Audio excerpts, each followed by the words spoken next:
Hey guys, this is an overview of the class. I'm going to see how much I can get done. It's getting a little chilly and maybe starting to rain, and I'm sitting outside, but we'll see if I can get some of this done. Here by the lake, in Minnesota, we have so few nice days that I like to take advantage of all of them and try to get outside a little bit. So let me start by just saying welcome to class. I'm really excited about teaching this class. It's the first time I've taught this class. I've been teaching at the U since August last year. I came back here. This is my home in Minnesota, and I came back to Minnesota from North Carolina, where I'd been for the last 10 years. I was teaching as an associate professor of elementary and middle grades and teaching a lot of literacy courses and gifted education courses, so that's kind of my background. So, sorry, we have a rousing game of cornhole going on over here, and I wanted just to talk to you a little bit about the class and give you a heads up on what to expect. First, there's going to be, I'm going to try to make these videos as much as I can to explain the things that are happening in class. Sometimes it's easier, I think, for you to hear me talk about it and maybe my explanation of why I'm doing it this way than it is to try to read it in something that I've typed, or for me to convey the emotion that I'm feeling about something or the importance of something through written text. Besides the fact that you just read a lot of material in this and all of your classes, so I like to do more of the video.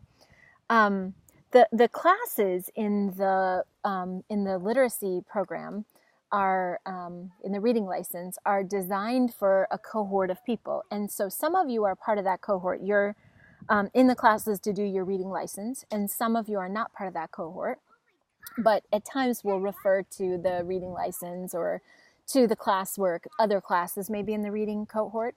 And so don't worry if you're not part of those, you're not missing out on anything, although we would love for you to be part of those. So if you want to take those classes, let me know. I coordinate that program. I can certainly help you find your way into that program and get the courses that you need to be a licensed reading teacher. That's a K-12 license.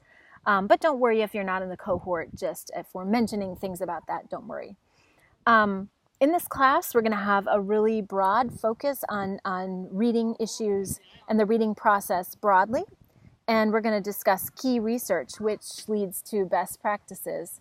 We're going to even at times critique best practices and look at policy reports and look with a really critical perspective. Looking at things and not just accepting them, but really thinking about, now why does that make sense? Or that was written a long time ago. Does it still make sense? Does it still seem relevant? So that's going to be the practice of this class.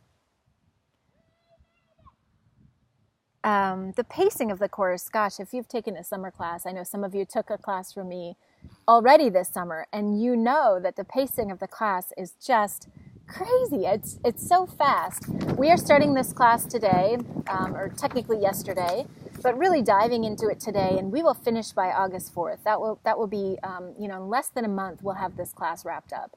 So it is really a fast pace. As much as possible, if you'd like to work ahead, you certainly can. I'll try to have at least the day or a couple days ahead of schedule open so that you can go on and work, so that if you do have trips coming up or things going on, that you're able to work on some things. You're going to have two sort of special projects in this class. One is called an affinity project, and that is where you choose a topic of your interest, and you work with other members of the class to research that project of interest, and you will have the chance to sign up for a project of your choosing. It could be one of the ones that is suggested in the affinity group guidelines. Those are posted. Or it could be something completely different. So you may decide that you want to have something completely different and you want to suggest this as a topic and ask other people to join in with you. That's perfectly fine. And you can post that and then other people can join in. The groups, there's not really a limit to the size, although you probably have worked in groups that are very large and they get a bit unwieldy. So you may want to limit the number of people in your group. There's no requirement to meet face-to-face to work on the affinity project, so it really will be whatever you and your group mates are comfortable with doing. Some people like to meet, and some people their schedules don't allow, or their location doesn't allow, and so they do all of the work online. That's perfectly fine. Google Hangouts, using Google Docs, all of that works great.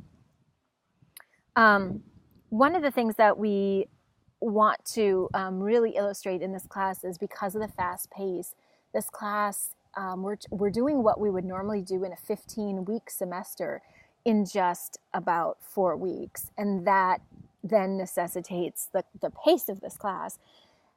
Typically, people spend, in a regular semester, the requirement is to have about 45 contact hours of class. I'm waving at my child, who has swam to the island in the lake and is very excited. This is the first time.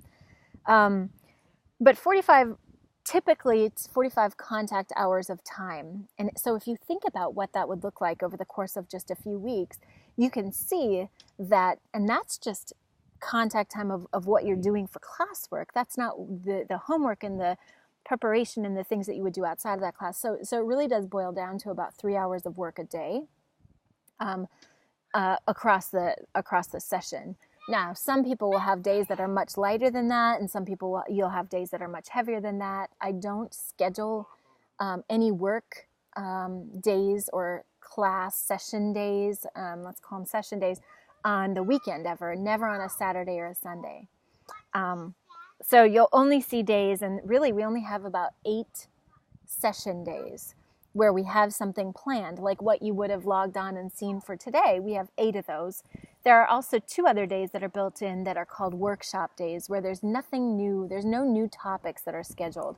And on those days, you just can log in and catch up on the work that you've been doing. Okay? So on each of those session days, there's going to be a little checklist so that you know exactly what you need to be finishing on those days. So I think it should be pretty clear what on a given day you're doing.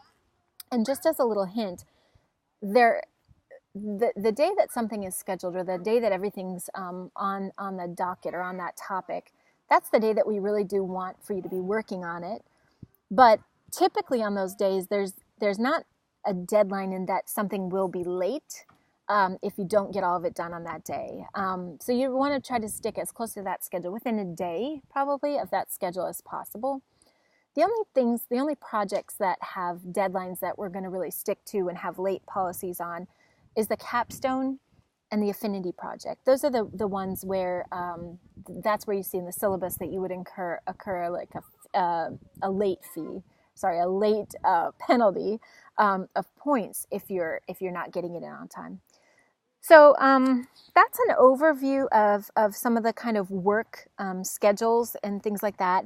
What you'll notice is that each day is a new topic of our class. And then typically weekends are for catching up and even getting ahead on your projects. I'm going to go ahead and stop this here so you've got this first part of the video, and then I'll record some more later as I think it's starting to rain. So see you in a little bit.